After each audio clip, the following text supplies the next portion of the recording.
Hello আমার প্রিয় ছাত্রছাত্রীরা, আশা করছি তোমরা সবাই ভালো আছো। এই যে 999 আর 999-এর গুণফল বের করতে বলেছে, এই দুটা সংখ্যার গুণফল হবে 9,98,001। তোমরা হয়তো মনে মনে ভাবছো যে স্যার আপনি মুখস্থ করে এসছেন আর এই দুটো সংখ্যার গুণফল বলে দিলেন, কিন্তু না, আমি হিসাব নিকাশ করেই বলছি।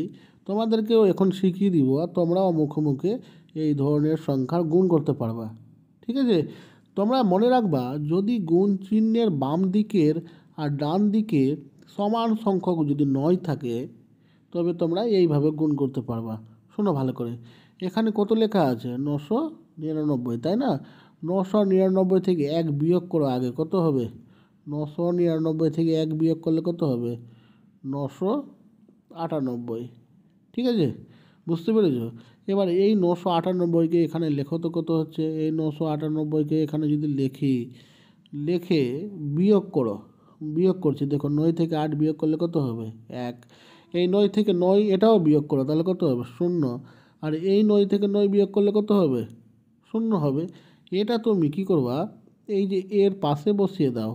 এই 998 যেটা পেয়েছিলাম ওর পাশে যদি বসাই, ডান দিকে যদি বসিয়ে দেই, তাহলে যে সংখ্যাটা পেলাম, এই যে এই সংখ্যাটা পেলাম না, এটাই হলো এই 999 আর 999-এর গুণফল। ঠিক আছে, একই রকমভাবে এটাও গুণ করে দেখে নাও। কিন্তু শর্তটা তোমরা মনে রাখবা যে গুণ চিহ্নের বাম দিকের আর গুণ চিহ্নের ডান দিকের 9-এর সংখ্যা সমান হতে হবে।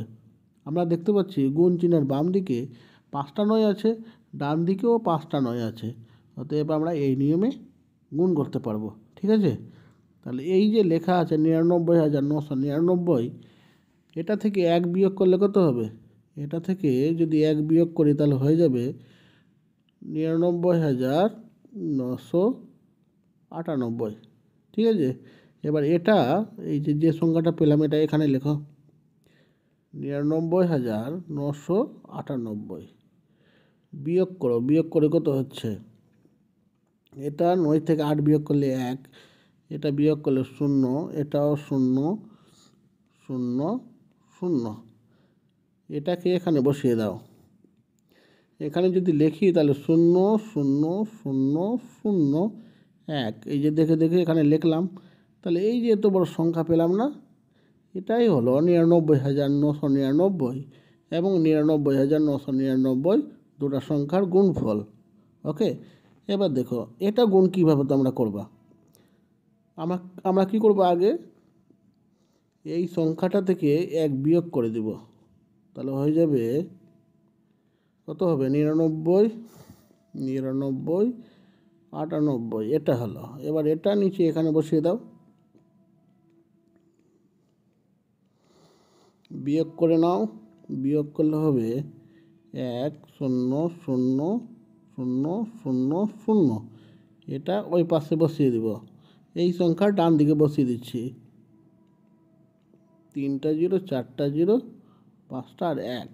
এই যে এত বড় সংখ্যা পেলাম, এই সংখ্যাটাই হলো এই সংখ্যার গুণফল। আশা করছি তোমরা বুঝতে পেরেছো।